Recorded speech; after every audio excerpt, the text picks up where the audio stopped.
ਜਿਹੜਾ ਬੰਦਾ ਕਹਿੰਦਾ ਆਪਦੇ ਪੁੱਤਰ ਨੂੰ ਕਿ यार पैसे लै जा तो मेरे लिए कफन लैके आवी पुत्र। शर्म वाली गल है पाकिस्तानियों साडे पेश पै गए ने। और जड़ा बंदा आपदे बेटे नूं कहंदा है कि पुत्र पैसे लै जा मेरे लिए कफन लैके आना ही, तो जिसले बाहर निकलदा तो उसदी बेटी 6 साल दी कहंदी है बाबा भूख बाबा भूख। और तुसे मर क्यों नहीं गए, तुसे मर क्यों नहीं गए? वो छोटा जिहा बच्चा 6 दिन का भुखा 6 दिन का भुखा है। ने आपका घर भरन की कोशिश की है, इन्होंने अपने घर भरन की कोशिश की है। ये शर्म वाली गल है। ओए पाकिस्तानियों कितनी गैरत है तुहाडे च, किसी घर नूं टटोलो जिन्हां दे घर च भुखे बच्चे बैठे हुए ने, आए उन्हां नूं खाना दिओ। ये बेहिस नहीं। ठीक है, मैं सुन रहा हूँ जी गिरफ्तार करने आ रहे हैं। ओए उल्लू दे पट्ठिओ 1100 अरब रुपये दे आपदियां चोरियां जड़ियां ने आपे ही कानून बना के तुसी माफ कर लिया ने। और तुसी किस नस्ल दे हो?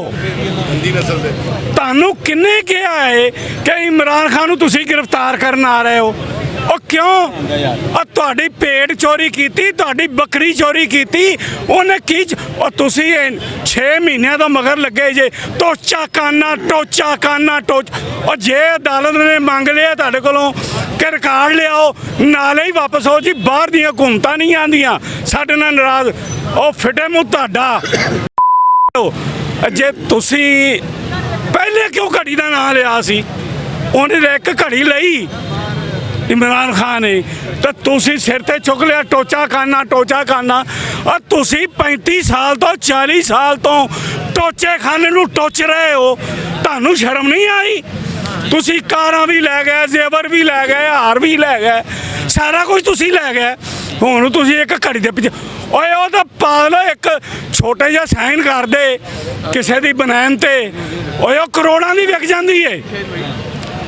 और किसी गंदी नस्ल दे हो। मैं कहना तुहाडा केड़ी नस्ल है तुहाडी?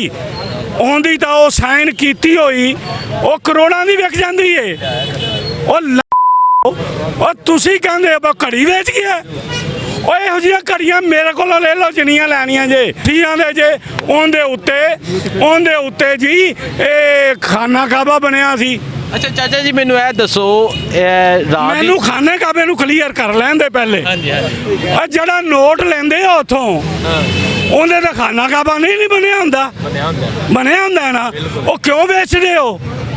ओ मां दे खसम नूं आपदी जेब च ही रखो ना। सही है। किसे मैं तुहानू की कहां? और मैं खुदा दी कसम है मैं सारी जिंदगी अमेरिका रहा, मैं अमेरिका दी लैविश लाइफ छड्ड के आया।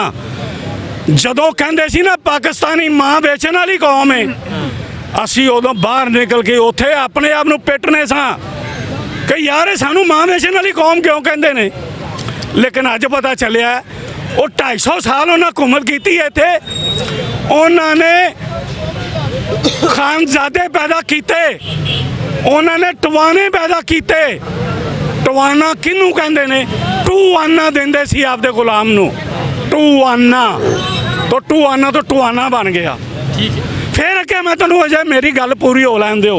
उस तो बाद इन्हां सैयद खानजादे सरदार बड़े बड़े नवाजे अज जो पासपोर्ट लैके जाते हैं ना, जो वीज़ा लवाउण आपदा शजरा नसब लैके जाते हैं। असी 250 साल तुहाडी खिदमत की, उन्होंने वीज़े मिलते हैं, उन्होंने वीज़े मिलते हैं। अज भी उन्होंने पिट्ठू वो मां बेचने वाली कौम उन्होंने 2.5 साल आदि पैदा की हुई है। अज वो मां बेचते हैं रज के, उन्होंने नाल उन्होंने मफादात दा तहफ़्फ़ुज़ करते हैं। अज ये सारे जिन्हें भी मां बेचने वाले ने ये मां बेच बैठे ने, इन्होंने उन्होंने हुकूमत ले ली है। किनू नहीं पता कि रजीम चेंज का हिस्सा ने, किसनू नहीं पता। मैं साबित करना ये रजीम चेंज का हिस्सा ने।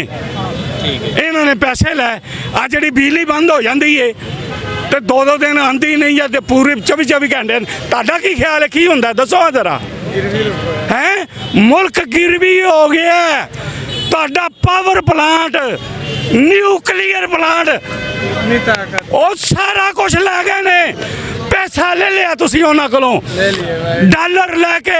ਇਹਨਾਂ ਨੇ ਡਾਲਰ ਵੀ ਲੈ, ਇਹਨਾਂ ਦੇ ਘਰਾਂ 'ਚ ਅੱਜ ਵੀ ਇਹਨਾਂ ਦੇ ਘਰ ਨੂੰ ਠੁੱਡਾ ਮਾਰੋ ਨਾ, ਅੰਦਰੋਂ ਡਾਲਰ ਨਿਕਲਣਗੇ ਬੈਂਕਾਂ 'ਚੋਂ ਕੱਢ ਕੇ। ਉਹ 2200 ਅਰਬ ਡਾਲਰ ਛੱਡ ਕੇ ਗਿਆ ਸੀ ਇਮਰਾਨ ਖਾਨ, ਆਪਣੀਆਂ ਕਾਰਾਂ ਮੰਗਵਾਈਆਂ ਨੇ।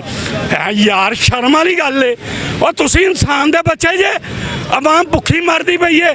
ਮੈਨੂੰ ਉਹ ਵੀਡੀਓ ਵੇਖੀ ਹੈ, ਵਾਇਰਲ ਹੋਈ, ਜਿਹੜਾ ਬੰਦਾ ਕਹਿੰਦਾ ਹੈ ਆਪਦੇ ਪੁੱਤਰ ਨੂੰ ਕਿ ਯਾਰ ਪੈਸੇ ਲੈ ਜਾ ਤਾਂ ਮੇਰੇ ਲਈ ਕਫਨ ਲੈ ਕੇ ਆਵੀਂ ਪੁੱਤਰ। ਉਹ ਸ਼ਰਮ ਵਾਲੀ ਗੱਲ ਏ।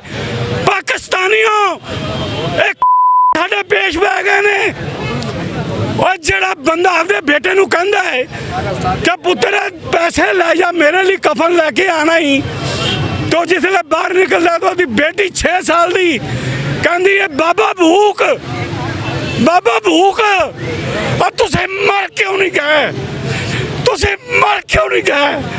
वो छोटा जिहा बच्चा 6 दिन का भुखा, 6 दिन का भुखा है।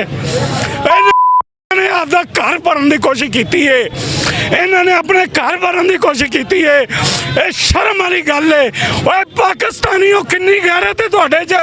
किसी घर नूं टटोलो जिन्हां दे घर च भुखे बच्चे बैठे हुए ने, आए उन्हां नूं खाना दिओ। ये तां बेहिस ने, ठीक है। अच्छा, बेहिस ने। मैं कहना चाहना, जिन्हां ने पर्चा कीता है ते जिन्हां ने उनदा रिमांड दिता है, वो आपदी नौकरी दी फिक्र करन। पर्चा आया, बयान उन्हें किया लाहौर च, पर्चा आया पिंडी। कानून दे विच किते साबित कर दिया मैनू ये पर्चा बंद है तो मैं आपकी गर्दन लवा देंगा। ये पर्चा बन ही नहीं सकता।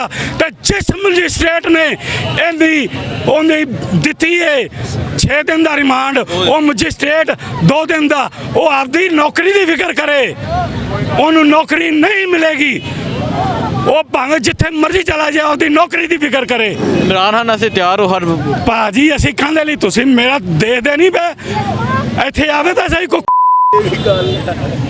है। मैं कहना पिया यार, मैनू शर्म आंदी है गल कहंदियां। पाक फौज, मैं की नां लवां हुण इहदा, पाक फौज का की नां लवां। मैनू तो पाक कितों नहीं लगती, मैनू तो किसी पासे जी नाज़रीन, मैं इस टाइम यहाँ मौजूद हूँ ज़मान पार्क के बाहर। लोगों का जोशो जज्बा आपने देखा, ये लोगों का जोशो जज्बा है। आपको अपडेट देते रहेंगे। बहुत शुक्रिया, अल्लाह हाफिज़। ये है कि यहाँ पे खान साहब की मोहब्बत में आए हैं, खान साहब के चाहने वाले हैं और इम्पोर्टेड हुकूमत और उसके अलाकारों को ये पैगाम देना चाहते हैं कि खान साहब हमारी रेड लाइन है, खान साहब हमारे कायदे हैं, खान साहब हमारे मुर्शिद हैं। खान साहब तक पहुँचने से पहले आपको ये हज़ारों जो लोग हैं, इन लोगों की जानों से गुजर के जाना पड़ेगा और ये हम होने नहीं देंगे। इम्पोर्टेड हुकूमत, राना सनाउल्लाह, मूँछों वाला बंदर, आज मैं तुम्हें कहता हूँ, अगर तुमने अपनी माँ का दूध पिया है ना, तो आ यहाँ पे आ, हमारे हाथ की तरफ बढ़ के दिखा। हम तुम्हारी आंखें ना निकाल दें, तुम्हारे हाथ ना काट दें, तो फिर कहना। जी मुझे बताएं, अगर पुलिस आती है इमरान खान को गिरफ्तार करने, तो क्या जोशो जज्बा होगा, किस तरह रोकेंगे आप?